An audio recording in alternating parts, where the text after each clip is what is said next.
Welcome, everyone. Good morning or good afternoon or good evening, depending on where you are. Welcome to the 2020 National Shared Mobility Summit breakout session on the road to mobility as a service, trip planning, and public APIs. This is part one of our two-part series on mobility as a service, or MaaS. Part two will take place tomorrow at about the same time. I think it'll be at the top of the hour, not 15 minutes after. And it'll focus on payment systems. So please be sure to attend that session as well. We'll try to create a transition from one to the other as best we can. My name is Prashant Gururaja. I am Program Director at the Shared Use Mobility Center.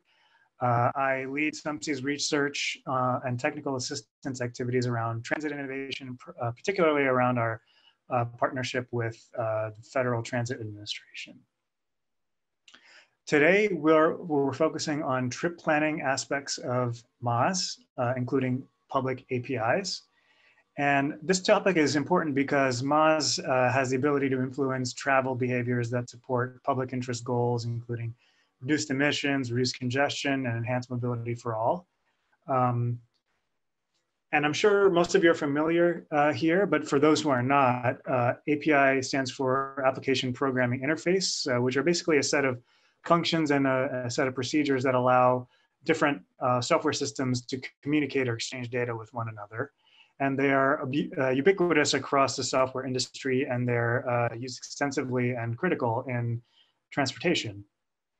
These mobility APIs, and just to give you some examples, they can be ones that contain information about transit arrival times, e-scooter locations, ride-hail wait times, and similar information. They help facilitate the goals of mobility as a service through better exchange of information about mobility services and better quality and access to information to the end traveler. Public APIs, which are APIs that are openly available to be consumed by third-party apps, can improve on this by making this information about mobility options to be broadly available in tools or apps that people are already using. Think about some of the navigation apps that you use to take a trip somewhere, whether it's by driving or transit or other means. Furthermore, policy around mobility APIs is also important. Some jurisdictions require mobility services operating in their jurisdiction to make their APIs open to the public. This is often through the use of a data specification. So the nationwide open API rules for mobility services in Finland are a popular example, but public API requirements can also exist on a smaller scale, such as in Washington, DC and Chicago, which have required micromobility companies to publish public APIs for availability of e-scooters, for example. Other policies may require integration of APIs with central public transit operator or public entity software infrastructure, and we've seen examples of that in Vienna and other European areas. And outside of policy, we've also seen agreements for public agencies to use otherwise closed APIs of private mobility providers on a one-off basis. And we've seen that in some of the pilot projects that we've encountered in the Mobility on Demand program through FTA. Although this could be difficult to scale beyond a pilot phase or to multiple agencies. And we're also seeing private sector ride-hail companies particularly, they're even incorporating public transit APIs into their own proprietary apps. So kind of the reverse direction there. So what we hope to discuss today is the various approaches that public and private sector are taking towards API integration and the challenges and experiences they're facing. Whether and how public APIs can play a role in achieving mobility outcomes, and what kind of policies around APIs are needed, if any, to enhance multimodal trip planning for all. And I've discussed this kind of in the lens of a pre-COVID environment or perhaps a post-recovery lens. But I must say they also have relevance in today's circumstances. There's a lot of people going through a lot of pain right now, and their lives are being disrupted. And that's, and transportation and public transit in particular is no exception. In fact, they've been hit pretty hard, as we heard this morning. And so seeing how many transit services have been significantly modified, they've either reduced or eliminated fares, micro mobility vehicles have disappeared off the streets in many cities. Ride hailing supply is down because demand is down. Because of all these factors and more, it's all the more important to have a transportation ecosystem where people have access to the most accurate mobility information and the most robust trip planning capabilities so that they can make their essential trips safely and efficiently. So I hope we can kind of think about that as we talk about these issues here, but also that, you know, a lot of what we're talking about is a medium to a longer term implementation as well. So there's kind of a different factors around how mobility as a service can play an important role in people's lives. So with that, I'll just quickly go over the format. We have 4 excellent presenters today. We're gonna have very short presentations from each one of them highlighting their experiences in API integrations around trip planning. And then we'll have moderated questions and answers that I'll lead. And then hopefully we'll reserve the last, say, 10 or 15 minutes or so to field questions from you all, the attendees. Please feel free to use the Q&A box at the bottom of the screen to ask any questions, and we'll get to them towards the end, or if there are ones that we see we should field throughout the conversation, we'll try to do that as well. And just to let you know, we are recording this session, so we hope to make this available for people as they, after the summit events are over. So I'll introduce the speakers now. We're delighted to have speakers who span the range of the issues we're talking about and the role that I've introduced. We've got a public agency represented by Isaac Reichman from the Chicago Department of Business Affairs and Consumer Protection, public transport operator through Cityway Transdev through Chloe Spano, a private mobility service provider, Chris Pangilinan of Uber, and a third-party app, Transit, represented by Jake Sion. So we'll start with Isaac. We'll go through the presentations, and I'll reserve I'll reserve the discussion, most of the discussion items for after the presentations. But Isaac, you ready to take it away? Great, I am. Can everybody hear me okay? Yep. Great.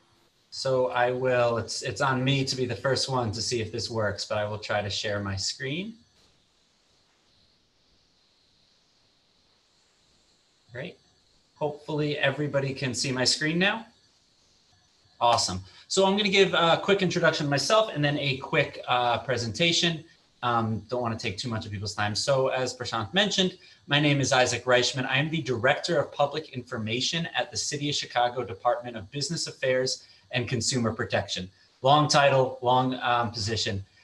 Currently in my role, I oversee the outreach, education, and communications for the Department, Business Affairs and Consumer Protection. We license and regulate all City of Chicago businesses.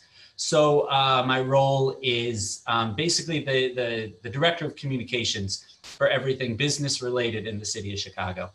Now, I say that to tell you that my role has shifted a little bit since this past summer. This past summer, I was more of a policy and engagement role within the department. And in that role, I was, with a large team, but in that role, I did manage the 2019 scooter pilot in the City of Chicago. So that was a joint effort with my department, BACP, and then also with the Chicago Department of Transportation, CDOT, and obviously a variety of other departments. It takes a lot of work from the city's perspective to manage any sort of scooter program. So I am here today specifically to talk about that scooter pilot and a little bit about what we are considering going forward. I've also, I work closely with our Department of Transportation, so there are a couple other items that I can speak about in relation to trip planning and public APIs, but my main focus, my main lens that I'm bringing to this discussion is through the eyes of that scooter pilot that we did last year. So within that scooter pilot, so my presentation today is going to focus in a little bit on the scooter pilot and why we made the decisions that we did, specifically how they relate to public APIs. So a little bit of an overview of the pilot we did last summer. It was a 4-month pilot in a limited geography on the western portion of Chicago.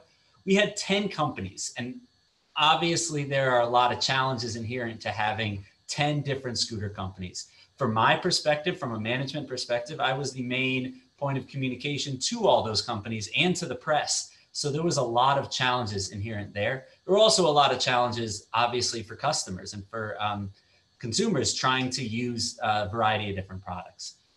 There were 2,500 total scooters. We had strict rebalancing requirements to make sure the scooters were where we wanted them to be each morning. There were 820,000 total trips. And importantly to our conversation today, all companies were required to make their GBFS feeds public. So the public APIs, what did this allow for? First, accessible information for the consumer. 10 companies, again, incredibly challenging from the management perspective and from the customer perspective. But by making those APIs public, and I put the Transit app on the screen here, by people could find a scooter via the Transit app. And this was in, again, just a short pilot over the summer. Very, very helpful from the customer perspective, that they didn't need to open up 10 different apps in order to find the scooter that they wanted. Additionally, third-party analysis. By making this information public and available, we allowed and encouraged analysis over the course of the pilot.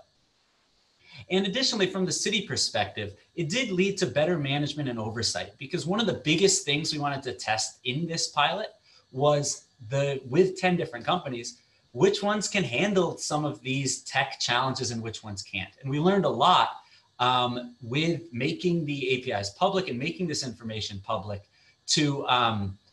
We learned a lot about which companies had the technical ability and expertise to do this and which ones took a little bit longer. We had a little bit more public oversight over it, where we might not have noticed an error, but someone from the public noticed an error in data and were able to correct those. So some future considerations. This, again, I'm not as heavily involved in my current role in the future decisions, but I do know that, strong data requirements are absolutely top of mind for any sort of scooter program going forward, whether it be another pilot or something permanent, any sort of micromobility, this is absolutely top of mind. So public GBFS feeds, compliant MDS feeds, and also integration with third-party apps is absolutely a must-have for any sort of micromobility programs. We also learned from this pilot over the summer, we now have a better understanding of what are the priorities of the different companies involved and what are their abilities to accomplish our goals. That's, obviously having 10 companies in our pilot was a challenge, but I like to look at it on the bright side of we were able to evaluate 10 different companies, and we were able to learn so many things that if we only had 2 or 3 companies, we might not have learned. And then one thing we learned, and one thing that's going to be top of mind going forward, is we as a city need to do more to ensure data compliance. It's not enough to just say such and such is a requirement. We then need to be to enforce that requirement, and we need to build into any sort of terms those sort of enforcement capabilities and more specific requirements, because I think with some challenges on the public APIs over the course of the pilot, we learned that we as a city needed to do a little bit more in order to ensure data compliance, because it is so important to the success of a program like this. So again, I'm looking forward to this, and thank you to Samsi for setting this up. Really looking forward to this conversation. Thanks, Isaac.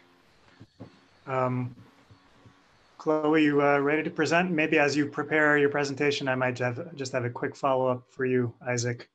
You mentioned about enforcing requirements, data requirements. Was the city actively enforcing API requirements during the pilot and also around the quality of the API data or around GBFS? Yeah, we weren't.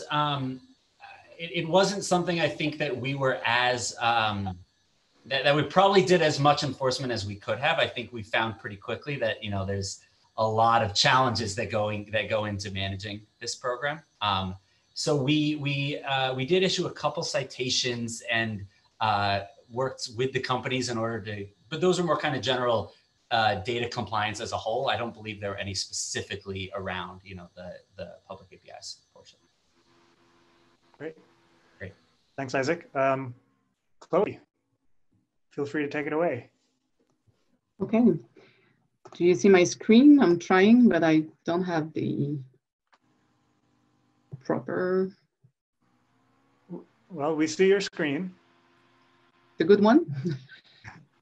Yes, I think so. Okay. Okay. So I'm Chloe Spano. I work for C2A, which is the innovation arm of Transdev. I'm a VP in business development and innovation. So I'm in charge of the development of C2A, which is a French-based company here in North America for the US and Canada. And I'm also the interface for Transdev innovation teams. So I work mainly on trip planner, mobility data integration, microtransit solution, mobile ticketing, and autonomous vehicles. So the goal is really to build solution around all those mobility data. So what was C2A does, we've been around for 20 years. We are fully transit oriented. So we come from the transit world and we built our solution around transit as a backbone. So then when we started to see a lot of different mobility partners, we started to integrate them into our trip planner to create really what we call everybody talk about multimodal, but what we call it is the intermodal, combining each leg of a trip with different modes. So car plus parking plus transit and any combination you can think of for in the mobility mix.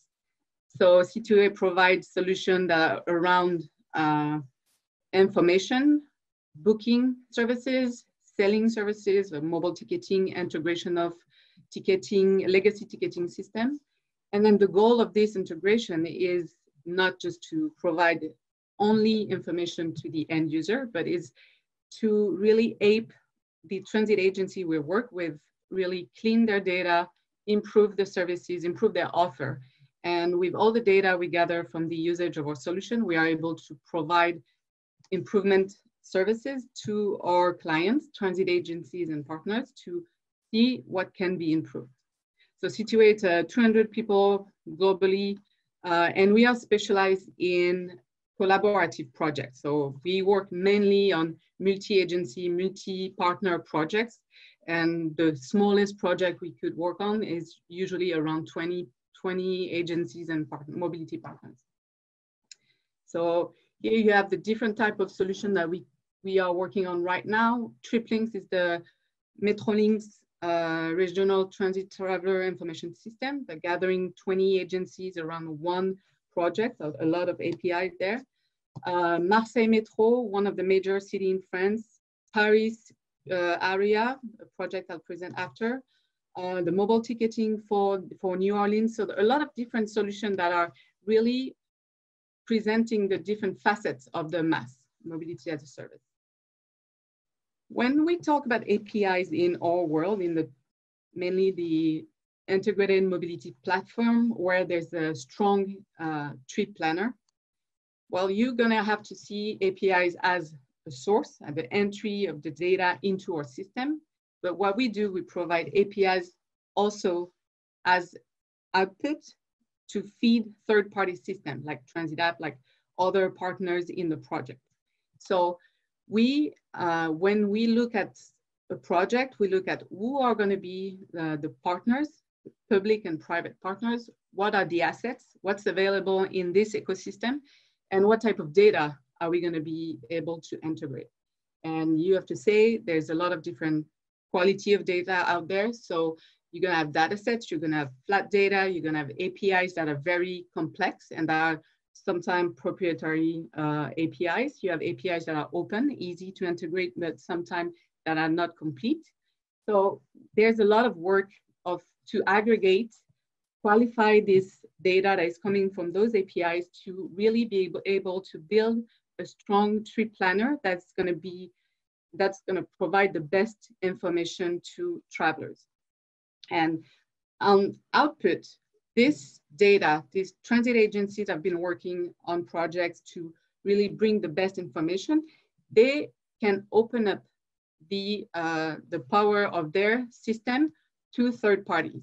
So it can be bringing all the real-time bus passing time, provide the trip planner itself with these settings that the transit agencies want to open up. They can really, all the descriptions in real time, they can open everything they want. So that's what we do. We consume, but we also provide the mobility APIs from the system we work on. If you look at the M2I, it's one of our main projects right now with the Paris mobility. So it's the governance. So the role of this project is not the user application, it's really to build a strong data warehouse, mobility data warehouse, and one of the best trip planner to feed into a system that will be used for the Olympic Games in 2024 in Paris. But this system requires a lot of work and then a lot of APIs. So we have more than 50 different partners, mobility operators and mobility partners on this project, public and private, 70 different flows that are getting in and out. It's a real-time and predictive trip planner. So that means we combine trips as we go, and then we are able to give prediction on the route, on parking, on transit station, on a bike share station, up to an hour. So it's a very complex system, and then most of the project length was really based on qualifying those APIs, working with the different partners to ensure we'll feed the system with the best data possible, and then connect the data to provide the best trips that combine all the different modes. So it's a lot of discussion about the APIs and about the different partnerships around this project. Next step in what we do is the mobility account.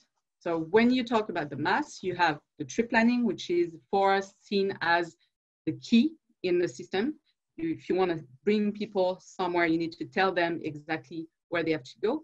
And then you have to give them the ability to plan their trip, book a shared mode, the mode that is on demand, pay for the entire trip, the multimodal trip, and then execute the trip. So being able to go on the bus, pay for the bus, then go down, get on a bike share station and take your bike, and really execute your trip with your phone, with your account-based system.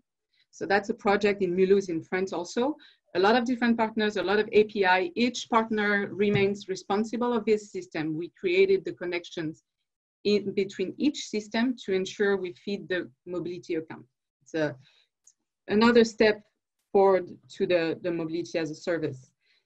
On this project, it's called the Movisy 2. It's a Saint-Etienne Metro, also a medium-sized city in France, one of the first mobility as a service system in France. A real-time and predictive trip planner that combines road traffic information, all the transit solution of the area, bike share, carpool, taxi, everything is included, park and ride. So same thing here, you need to create a strong core, have APIs to connect into the system, and being able also to provide the open APIs and open data services. We are in France, so open data and open APIs are a prerequisite when you work with governments. So you qualify, you aggregate, you connect the modes, and you qualify the data for the transit agency. So you capitalize on mobility data. And the last slide to present is the regional transit information system of the Greater Toronto and Hamilton area in an expanded region right now, 20 different agencies. And the reason I wanted to highlight this one today is also because it has been used very powerfully throughout the COVID-19 crisis and still used a lot today. it's a project that has been going on since 2014. So it's been up and running for a long time. 20 agencies are connected. We have connectors with all the transit system of the area. So when we had to provide the best, most reliable information for people, for essential workers to be able to move around during the crisis, they have been able to update their mobility offer. So the trip planner was up to date. All the description and the alerts that we were able to push to the people that have an account or that are using the app was the best information with all the shutdowns, everything that was still up and running. So that's a good way for the agencies to see when you capitalize on data, then you can react very quickly on the type of information you can provide to your travelers. So I did it very fast. I hope you're gonna have questions afterwards.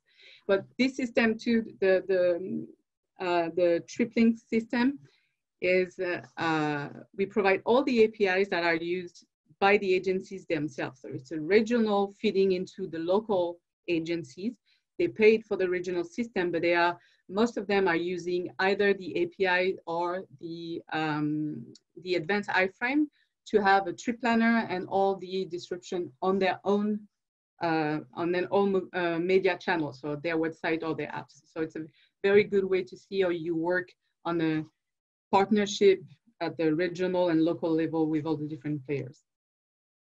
And that's pretty much it. Thank you. Thanks, Chloe. I certainly will have some questions, but I think I'll save them for after the presentations are over. Chris, are you ready to present?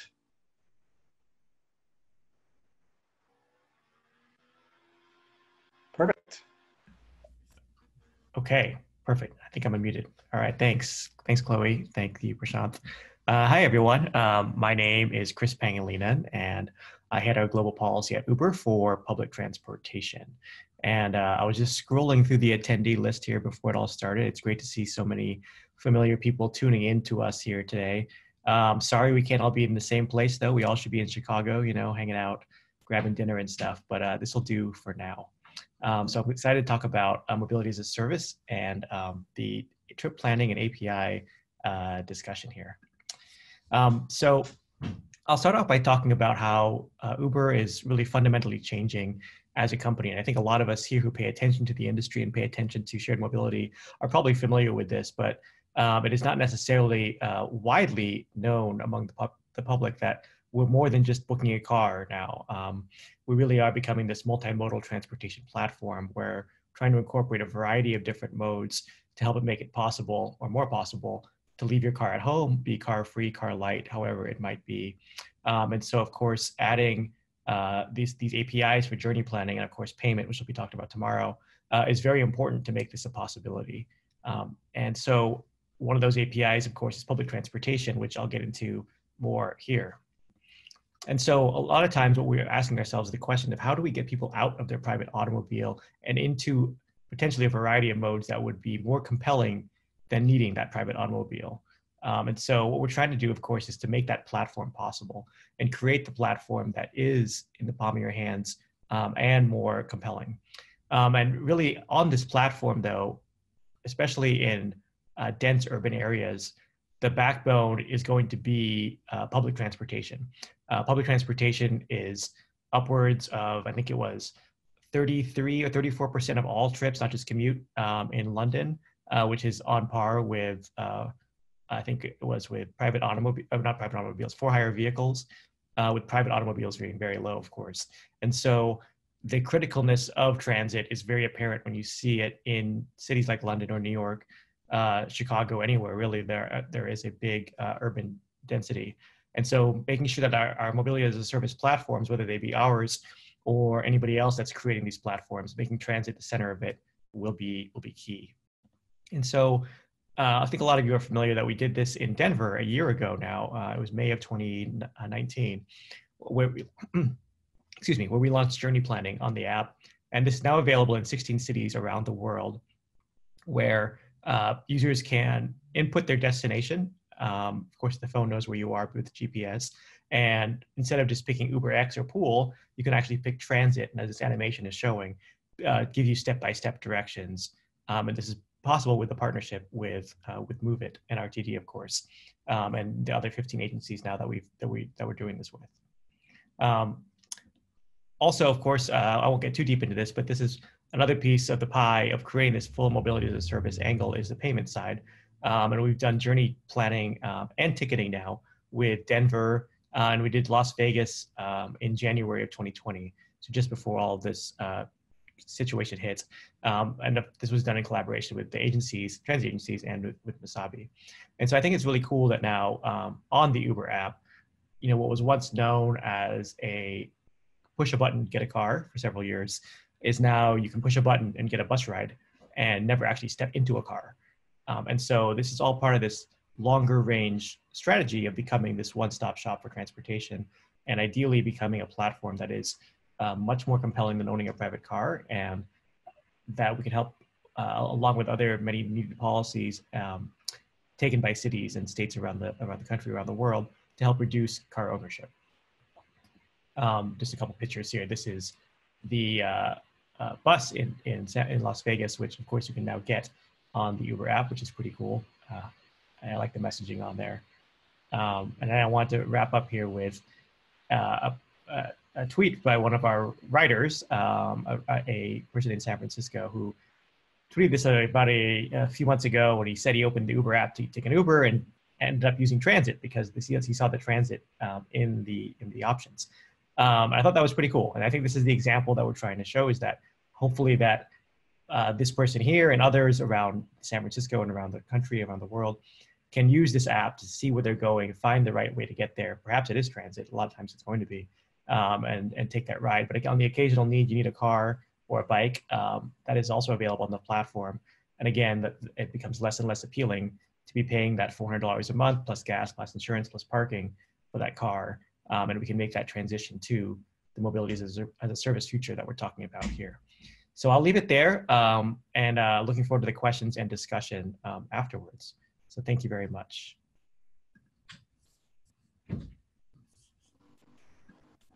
Great. Thanks, Chris. I guess from one mobility as a service, aspiring mobility as a service company to another. Jake, you ready to share your slides? Yep. Thanks, Prashant.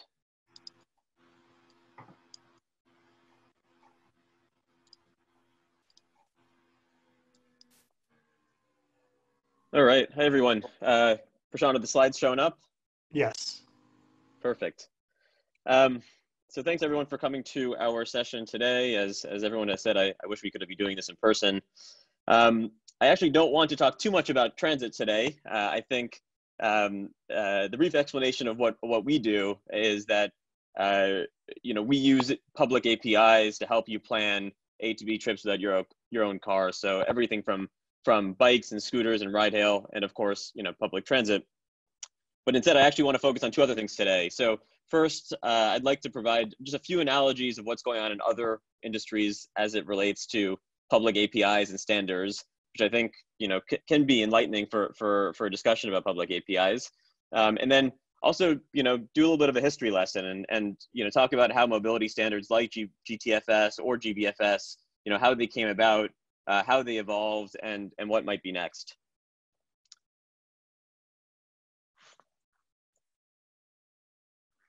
All right, sorry. There we go. So first, I thought I'd start with a fun historical analogy that shows how a lack of standards have been impacting our cities for a long, long time. So this is a photo from New York in 1903. Each wire in this picture was owned by a different phone company. None of them worked with the other. So if you had service from one company, you couldn't necessarily call someone who had service from another. So it's clearly quite ugly, but it was also, more importantly, impractical. Imagine a world where, like one we have today, where we have 20 mobility apps that are not interoperable. It's not a future we want. It sort of points to early examples of why standardization mattered. There are also more present examples. We can fast forward today and talk about how standards debates and public APIs permeate every kind of industry. So let's look at banking, for example. In the UK, there are now open banking rules that require banks to open up their data in secure and standardized ways. So this allows you to do things like see information from all of your accounts in one place, compare offers from providers, and also, importantly, allow new tech startups to build on top of those APIs. So the screenshot you see here is an example of one company called Revolut that is actually pulling in information from all of the different banks you use and showing information about each of them all in one place. And so this type of open banking regulation is something that Canada, the US, and other places are looking at as well. And perhaps the most obvious example I can give from another industry of open standards versus closed so-called walled gardens is the comparison between things like email and messaging services. Email is open, it's an interoperable standard. So even if you have a Gmail account and I have a Yahoo account, I can send you an email and I know that you'll get that email. But if you think of a service like Facebook Messenger, if I've decided that I'm over Facebook and I don't want to use it anymore, if I don't have an account on that service, I can't send you a message, I can't interact with you. And so if we apply these analogies and this analogy specifically to mobility, it could be in a world where we have just one interface for transportation rather than an ecosystem like email that works more productively together. And so it's important that we remember that interoperability doesn't magically happen. It sometimes requires regulation, but more importantly, as has been the case so far with mobility, this type of interoperability emerges when there are very close public-private partnerships. So the most well-known public-private partnership in mobility and in mobility standards was the creation of GTFS, or the General Transit Feed Specification. So as most people probably know this story already, GTFS first emerged after a collaboration between TriMet and Google. And over the next 5 to 10 years, it was adopted by most US transit agencies, and as well as many agencies internationally, has had all kinds of great impacts that have been thoroughly studied, whether it's reduced waiting times or increased ridership. But what's interesting to note about GTFS is it's not binary. It hasn't been created. It's not done. Mobility standards continue to evolve. And so today there is just a massive community of transit agencies, private companies, nonprofit entities that keep collaborating to make it better. And so one thing that you all might not know, which is available in the GTFS real-time specification, is there is a way to share crowding information. So thanks in part to the existence of that standard, last month we were able to integrate real-time crowding information into transit very quickly. And so this has an obvious use case with coronavirus. It helps people look for buses that are less crowded and see how busy a vehicle is before they get into it. And so we were able to launch this very quickly because the standard existed and because this data was made publicly available. So another great example is GBFS. It is the parallel mobility standard for bikes and scooters. The origin story of GBFS might be a little bit less well known than the origin story of GTFS. So before 2015, there, right at sort of the heart of the open data movement, which was all of the rage at the time, cities were encouraging or even requiring bike share operators to make their data publicly available, but there was no standard yet. And so in September 2015, funny enough, actually at the co-hosted SUMSI and NABSA summit in Chicago, industry leaders got together into a room and said, this is silly. Many of us are providing data to third parties in very similar ways. Let's simplify this. Let's unite behind one standard that can grow and evolve into something that's been as successful as GTFS. And so less than 2 months later, that's how fast this can move when there's real interest behind it. The standard was announced and it was launched. And so Transit actually at the time, working with Social Bicycles, which became Jump, of course, was the first to use GBFS in 9 different social bicycle cities. Today, 5 years later, it's been adopted by over 230 systems.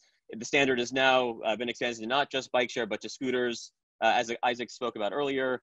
And it's facilitated by the same nonprofit organization, Mobility Data, along with NABSA as well, to continue improving GBFS. And so it's now new features are being added to it, such as the ability to see geozones of where scooters can be ridden and parked, and potentially looking at new modes like car share. And I think what's notable here is that more and more cities like Chicago, like DC, smaller cities too, like Louisville or Providence, are requiring this open GBFS data as part of their permitting process. So we've made progress. We have strong, well-adopted, increasingly enforced standards for bikes, for scooters, for transit. And I think, a lot of people who are probably listening to this panel today have had a role in making this happen, and we should be proud of the work we've done to get here. So what's missing now? You know, what comes next? Is our work here over? So I think there are two priorities, in my opinion. I think the first is that the standards today don't encompass payments, which, as we all know, are critical to making multimodal transportation more seamless. SUMSI was very thoughtful in how they split up the mobility as a service sessions. So it's in two parts. The first one focused on trip planning, which we're doing here, and the second one focused on payments, because payments really is the part two to all the standards we have today. I think the second priority is advancing an equivalent standard to GTFS and GBFS for on-demand services, whether that's microtransit or ride hail or taxi. You know, we can call it GOFS, or a general on-demand feed specification. So like in the pre-GBFS world, this data already exists, it's already shared, the formats are already very, very similar. So making it into a standard is not a big reach. Remember, GBFS went from conception to launch in 2 months. We know that this data is very similar because today in transit, we already integrate data from 8 different on-demand services from companies around the world, whether it's Uber or Lyft or Via, or smaller upstart operators like Hitch in Paris or Ride in Saskatoon, Canada. There are a wide range of services that we've already been able to integrate. But you know, one key thing to remember is that all of these services all share 3 key pieces of information: an ETA for when the vehicle will arrive, the estimated price, and a link to book the vehicle in the partner app. So this already exists. This is already similar. We're really close. So how do we get started and moving this forward? I think, you know, on our side, we have already piloted a microtransit integration with Via in Las Vegas. And it occurred to, you know, to us that agency on demand or microtransit programs might be the perfect launching pad. You know, for one, raising awareness among riders about microtransit services hasn't always been easy. Susan Shaheen had done some research following the bridge service shutdown in Kansas City, and marketing was identified as a key challenge. So integration into apps like Transit or Citymapper or Move It or Google Maps can really help raise awareness. Agencies, of course, know their way around standards. They've been involved with GTFS for over a decade, and they've gotten pretty good at ensuring that their vendors, whether software vendors or otherwise, can comply with the standards they ask for. And I think finally, it's important to note that governments are subsidizing these on-demand microtransit programs, and government has a role to play to ensure universal open data access, just like it does the GTFS, just like it does the GBFS. So yeah, if I can put out, you know, a hope is that, like with GBFS that you know, emerged out of the SUMSI NAPSA conference of 2015, maybe this conference can be a place to you know, further incubate this idea. So if you're interested in talking more about this idea, generally want to learn more about open data and standards, please feel free to email me. Come to the Transit open house, I think that's after this, when there's sort of open house sessions at SUMSI, chat on the SUMSI Slack, or you know, feel free to check out our policy paper at transitapp.com/APIs. Thank you. Thanks, Jake. A lot to think about there. I guess let me start by kind of bringing up, I think Jake's discussion about standards and policies are an interesting one. Standards and policies are not necessarily the same thing. Standards can exist, but the use of that standard might not happen if perhaps there isn't a policy requiring it. So I want to maybe get at that a little bit to start. So perhaps we can start, this could be for everyone, but maybe we can start with Chloe and Jake. Chloe, you mentioned that in France, working with the public transport authorities and the private mobility providers, you mentioned that as a default, open APIs are a thing, the thing that is forms the foundation of all of these integrations. So can you talk a little bit more about, you know, maybe the challenges around that, or how that came to be in the first place, and whether the existence or lack of existence of standards for various modes has made things easier or more difficult for the integrations?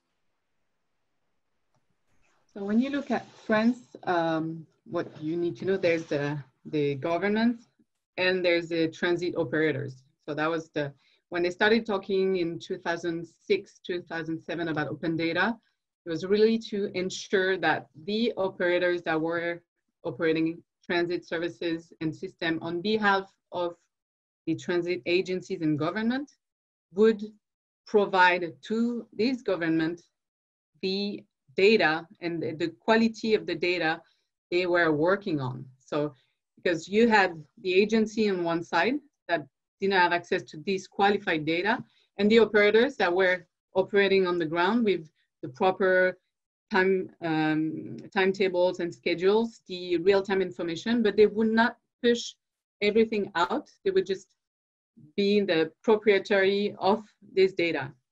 So this this law and the regulation we saw in France and in Europe put an end to that. If you are mobility, and now we're not talking about transit operator, we are talking about mobility operator, any mode.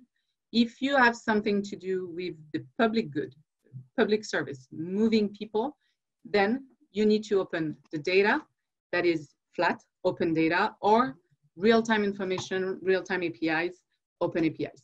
So that's, in France, that's what we do as a mobility data integrator. We can see, we can consume APIs that are clean, but we also have a lot of transit agencies or operators that are very small, but have a role to play into the mobility mix. That if you don't integrate them into your system, well, there's you have a hole in the net. So you really need to be able to integrate smaller players because you have to, they are part of the mobility mix. And then in the end, once you've worked on this, then you can push all the information out through the open APIs. But the transit, we came there with a long time. It took maybe, well, a little more than 10 years, and still, we're still working on in France and in Europe on this. There's APIs and APIs. You still have bike sharing services in France that are proprietary. So if you don't know complex integration, well, then you have a format that is not really easy to integrate. So that's what we are working on into the MaaS vision, is really trying to standardize and have the same vision for the different modes. And then we're talking here just about information. Then you have the booking. Jake was talking about that. And then you have the payment, and then the support, and all the different bricks that come on top of this when you're talking about MaaS. But for to have access to the data, it's really the agencies, they are the mobility enablers. They are the one that can say, okay, if you want to work on this project, you need to open up. And that's what happened in France. We see some of these happening here in the US and in Canada. Metrolinx and Presto, that was the case on the TripLinks project. They say, well, if you want to play in this regional system, you need to provide your data, flat and real time, and then be okay in opening up to third-party system. So I'm pretty sure Jake uses the TTC or TripLinks open data to feed into transit. It's just like capitalizing on the data and really create something that is going to last. Yeah, a quick follow-up, Chloe. When you say open data, do you mean that the data is open to anyone who wants to use it, or it's open specifically to the public transport authority designated company like Transdev? It really depends the governments you're working with. If you take France or if you take TripLinks, for example, they're going to open the open data. So the transit offer, the real-time bus passing time, they're going to open the real-time alerts. They can open the trip planner itself, the real-time trip planner, but they choose in Toronto, they choose to open it up to their partners, their agency partnering in the project. So today, if you look at Go Transit, which is the regional train and coaches system, their app, the Go Transit app, is using TripLinks Trip Planner. It's exactly the same Trip Planner. They integrated the API. So this is the choice of Metrolinx to just open some of their system. In France, same thing. We create open data platform. And when the agencies say open everything, you push everything up, ready for third party to use it. The thing, you know at all time who is using your system, because you need it, since they are governments and then you're providing public services, you need to know who are the reusers. So we have system, we allow keys, and then we know that tourism apps are using our trip planner APIs. We know that real estate are using our APIs. So a lot of different reuse that are like tourism, real estate, and then you can retail. So it's really making the public good open to third party and reuse what's really worth. It's a real-time qualified information intermodal trip planner. So they open what they want, but they control and then they see what's happening. Jake, did you have any thoughts on that? No, I think Chloe was pretty thorough. I can say that you know, as she mentioned, you know, the work that Cityway does in Toronto and the GTA to you know, make all that data available certainly, you know, works for whether it's apps like Transit or others to integrate them and make it available to riders. Mm-hmm. And so I guess in Chicago, Isaac, we've seen a couple different examples. One is just to make a GPFS feed public among scooter operators, but then also with the public bike share system, we've seen, I think in the contract it says it requires Divvy to make a good faith effort to integrate with third-party apps. And I guess Lyft is the operator of Divvy right now. I'm curious if you've got insight about, you know, the difference in those approaches, and if you might, you know, if what you're learning across those programs are helping you iterate for the next round of scooter APIs or bike share API requirements. Yeah, absolutely. You know, I'll, as I mentioned, you know, BACP, my department, we've not been heavily involved in the bike share portion. So I just want to preface this response with that. But, you know, the CDOT team that we work very closely with on everything, it's the same folks that are working on bike share as are working on scooter programs. So it's very important, I think. You know, there's obviously so much overlaps there that, you know, these sort of programs are obviously not existing in a silo, and they shouldn't be existing in a silo. It's a lot of the same players in the field, a lot of that. So absolutely, the things we're learning in the last scooter pilot, also the things we've learned in the Libby Diff contract are absolutely being used going forward. And, you know, from conversations with our CDOT folks, talking a little bit about Divvy, you know, this making sure that there's public APIs, making sure that there's an opportunity, you know, that's an absolute priority of the program. My understanding is that, you know, we were one of the first big cities to integrate bike share with the Transit app. And going forward, you know, we've been very intentional with scooters that, you know, last year was a pilot and we took our time. We were not the first city to do a pilot, and that was very intentional. We wanted to see what was out there and what worked. So we you know, scoured all the other cities that had already tried something for both, you know, in all aspects, but particularly when it comes to data compliance. And the things we learned last summer will be used going forward. And, you know, we've announced the second scooter pilot. Obviously, with COVID-19, there's a lot of unknown at this point, but we're excited to definitely use everything that we've learned and to make sure we're integrating what we've learned in our scooter pilot, what we've learned from bike share, and what we've learned from every other city. You know, things are constantly changing, and we want to make sure we're using the latest every time. Thanks. Chris, I wanted to just follow up on some of the points you made. It's interesting the way that Uber is kind of trying to become a multimodal integrator. I want to first ask, you know, what are the challenges that you've seen in integrating some transit data into trip planning? But then also, is Uber making active efforts to basically be a provider among other mobility providers in, say, like a public agency multimodal app, whether it's in the US or other places? We've come across examples where agencies have tried to do this and have had sort of some limited success. But as I mentioned in the intro, it's hard to see some of it scaling if it has to happen as a one-off agreement every time, and as you know, the ride-hail and multimodal companies are interested to become their own mobility as a service providers, there's some concern that perhaps we will end up in walled gardens and that all of the options won't be available to everybody. I know there's a lot of questions there, but I wanted to get your thoughts on all of that. Sure, thanks, Prashant. Yeah, so on your first question about the issues with integrating transit, I think this is an issue, and I'm sure Jake can speak to this too, is that there's a constant evolution of the quality of the data and the data breadth from the transit agencies that are coming out.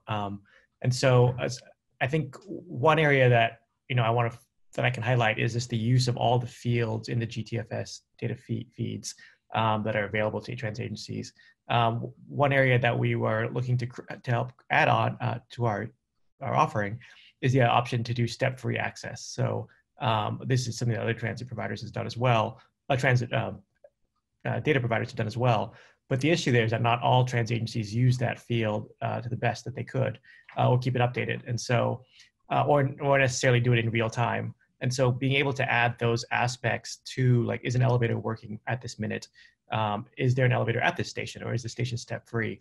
And being able to integrate those into the data feed in an up-to-date, real-time fashion, I think would be a huge boon for people who do need step-free access, and for people and for companies that want to add that data to their services. And being able to continue to integrate the real-time tracking of buses and continue to make that feed as accurate as possible, of course, helps everybody, not just the transit agency with their accuracy of data for their riders, but also anybody that wants to integrate that data into their MaaS offering or their transit data offering and provide accurate service. So that would be, I think, a continuing work that we'll see as the industry keeps improving their processes, and one that I think will continue to make this area better and better as we go along.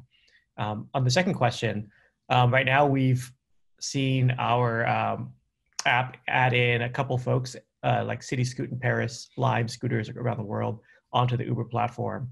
And we've also been the ability to see Uber and other trip planners, including Transit and Google, and also with the Dallas area rapid transit. Part of the integration there is with their app to offer booking of Uber rides as part of the Uber Transit partnership with Dallas, where there are pool rides around certain light rail stations that people can take when they're doing a first last mile connection, for example, and being able to book those either in the Uber app or on other apps. And so we continue to explore integrations into other people's apps. I know there was a question in the Q&A about this as well in Columbus. So seeing how this can work out for both sides, the app developer as well as us. There are a few things I do want to cover also that I think are important to consider, that I've been learning a lot about too as I've dived into this question of integration into other apps. One of the major things that we've spent a lot of resources and time into is the experience of the Uber app and the safety and security features in the app. So we require both the rider and the driver to have an account, for example. And we do things like facial verification for the drivers. They have to look at the camera to make sure it's them. And they have to sign in as a rider, and not losing those features when booking an Uber ride is absolutely paramount for us, because safety is a major issue that we want to be concerned about. And so being able to not sacrifice those kind of components on the app is going to be key in any kind of integration situation. Also, it takes a lot. I think this is something that might be overlooked sometimes, that given how Uber and Lyft and others have been around for about a decade, it takes a lot of time and effort to get drivers and riders to trust the platform, to use the platform.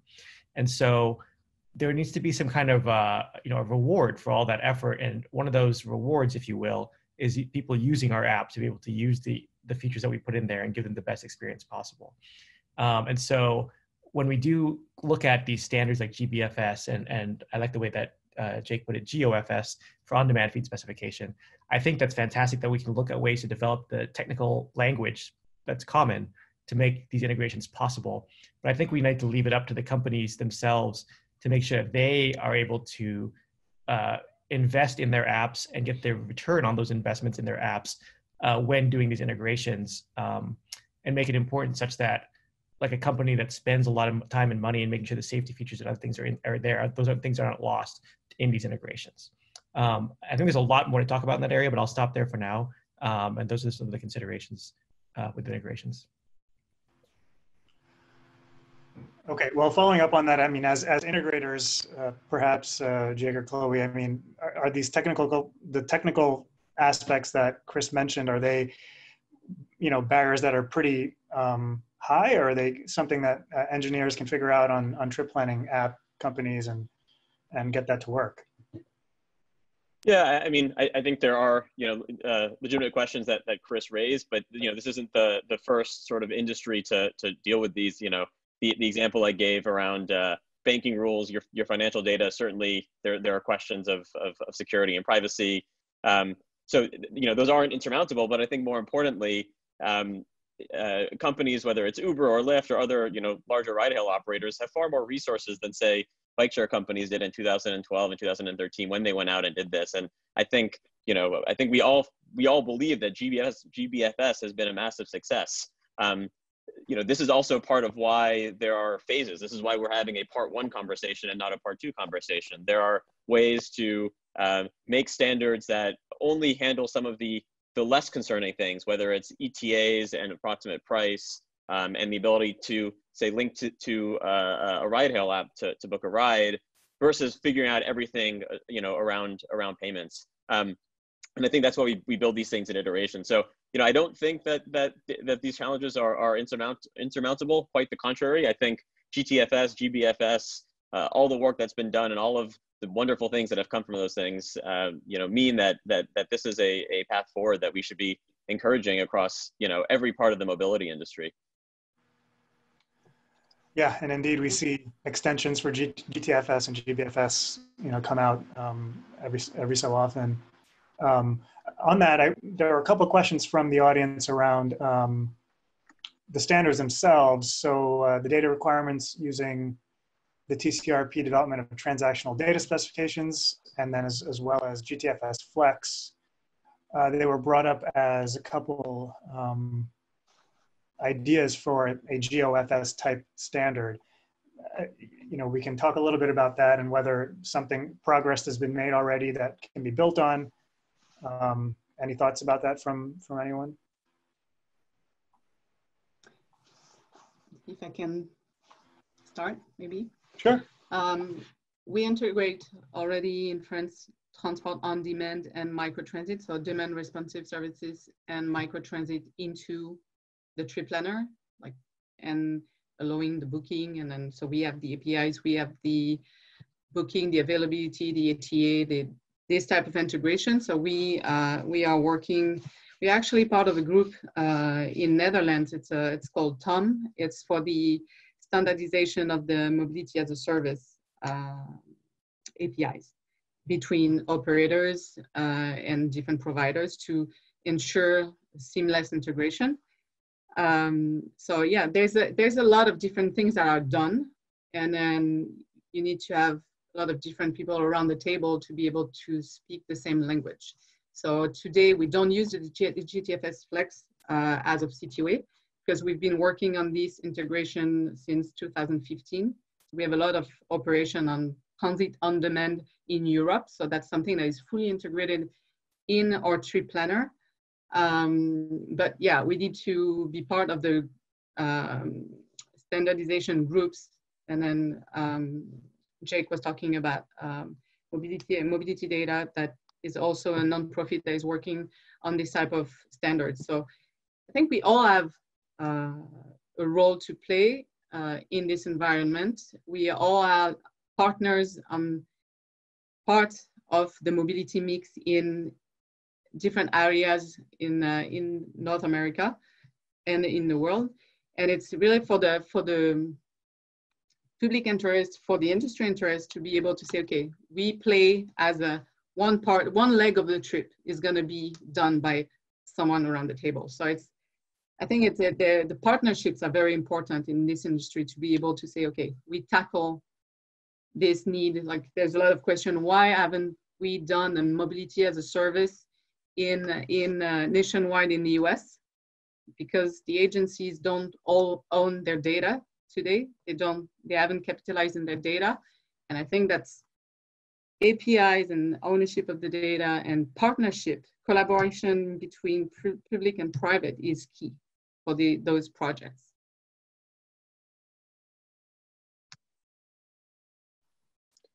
I can jump in on the GTFS Flex question.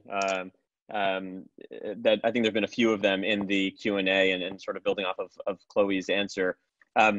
Hopefully I don't get into hot water with the people who know this better than I do, but from what I have, what I know about GTF Lex, at least in its current iteration, is much more focused on static information and trip planning, so that it works with trip planners like Transit, modeled very closely off of the GTFS spec. I think there are some efforts to build a real-time component of it, but I think that the role for something like GOFS is to solve questions which are very, very focused on demand or taxi type services, and really, put together the minimum that is quite similar to what all of these operators are already providing.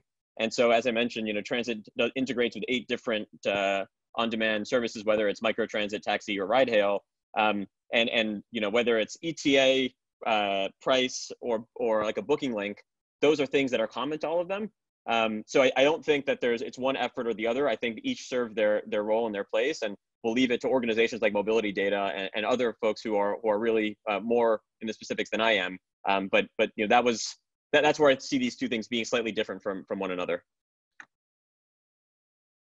Prashant, if I may add to it, thanks, Jake and Chloe. I think that's a good perspective on that. The one thing that I was trying to say in my previous answer too, that comes up here, is I think a lot of these specifications I think are going to be great for creating that common language. And I'm seeing Katie's question here from in the bottom, and hopefully, Katie, I'm not misinterpreting your question.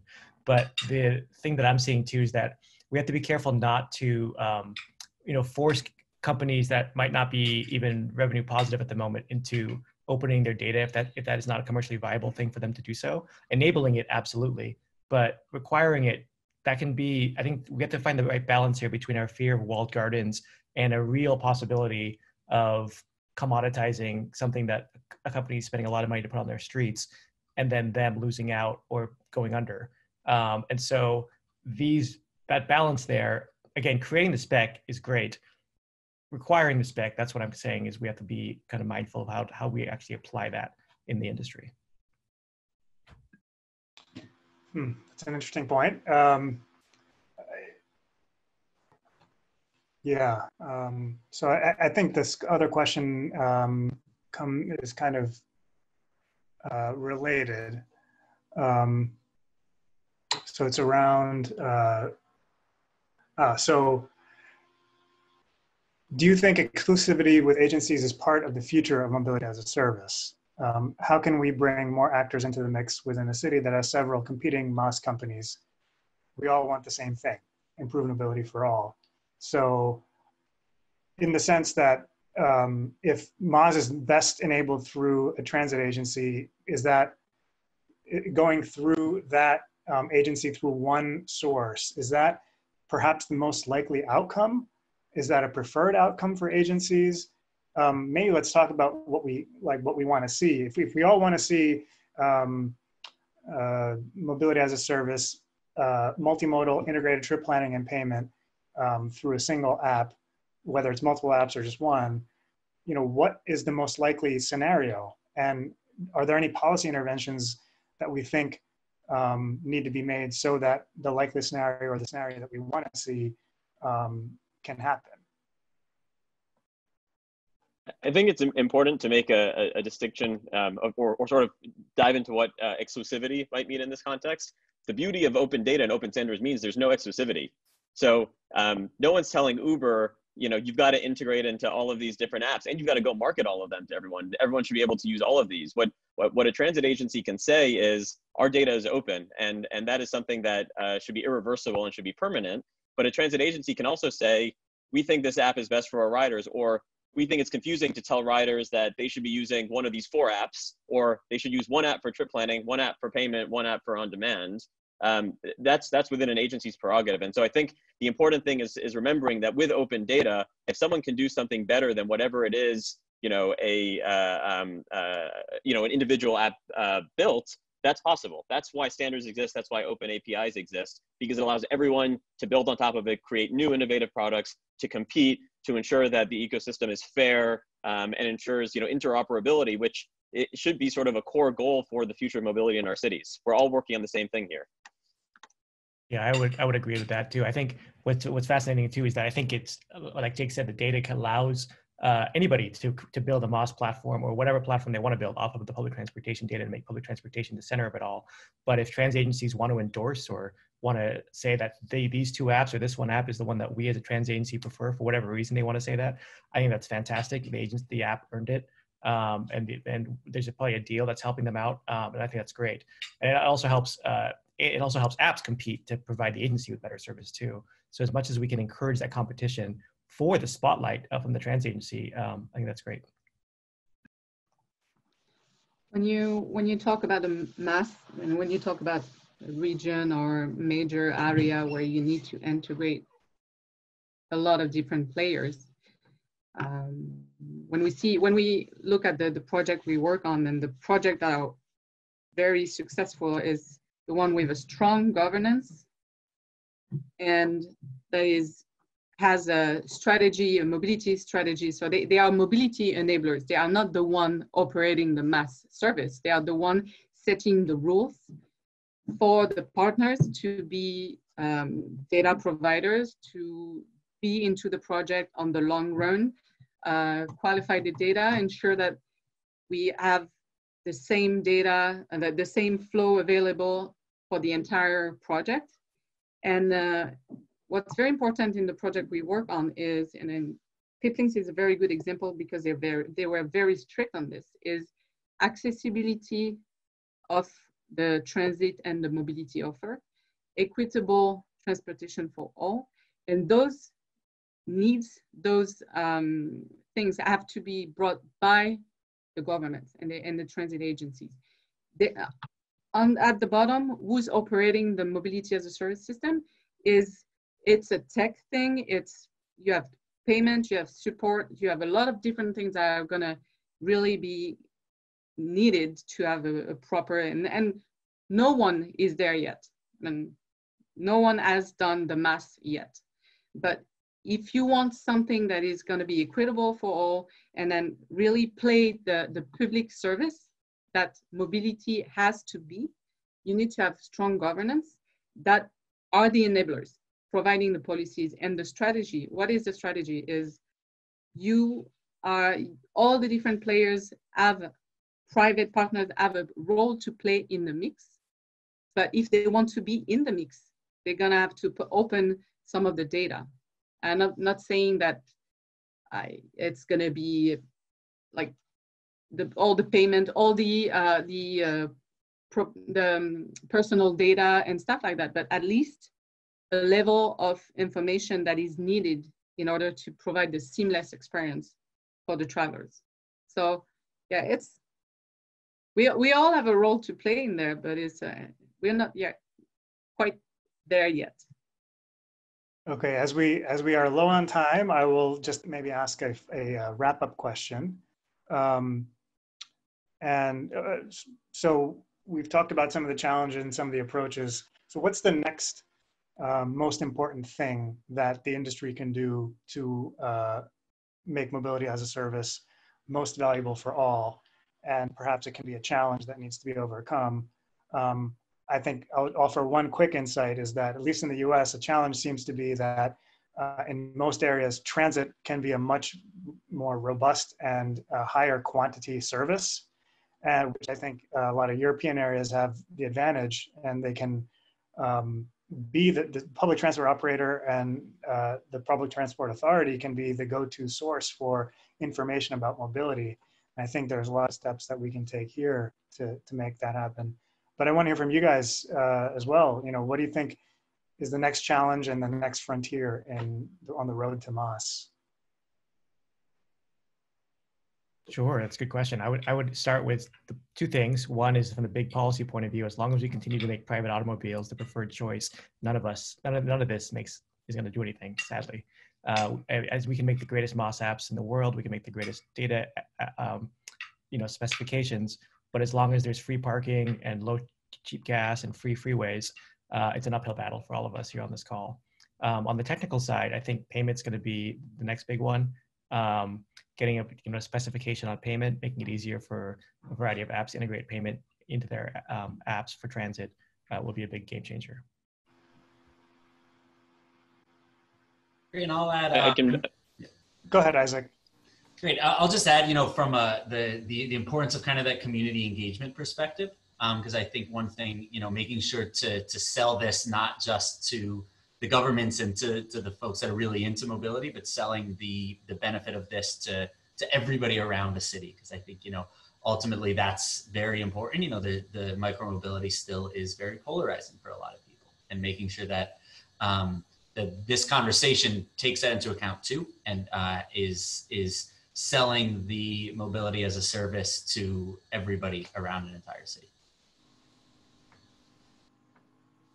I was just going to build off of Chris's answer, which I think he gets the first part totally right, which is the apps are only one part of the equation, and if every other policy in a city is not working towards improving non-automobile mobility, well that's we're only going to be able to solve so much. But having said that, Chris also pointed to integrations of payment, integrations of other kinds as well, trip planning. I think the beauty of standards and required standards is that it accelerates that speed. And so, we've done an integration for transit ticketing in about 15, 20 cities. Uber has done that in a couple cities.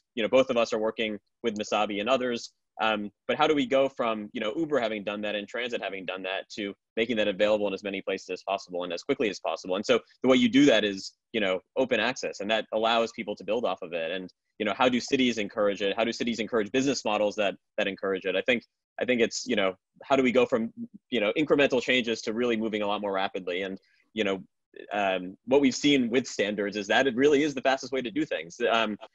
There's a reason, and credit to them, there's a reason that, Uber and Lyft could go and launch public transit information in so many cities, which is great. It's fantastic that information is out there. It's because there was a standard that was available, and the data was available and open and accessible. And so that meant that, we now have information and apps used by hundreds of people, like the millions of people, like the tweet that Chris showed.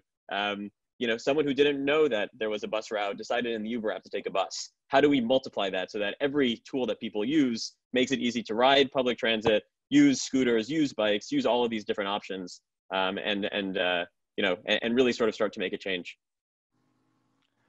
Right. The elusive business model. Yeah, good point. Chloe, any final thoughts? Yeah, for the next step, and as was saying Jake too, is and then increase also, it's the integrated fare.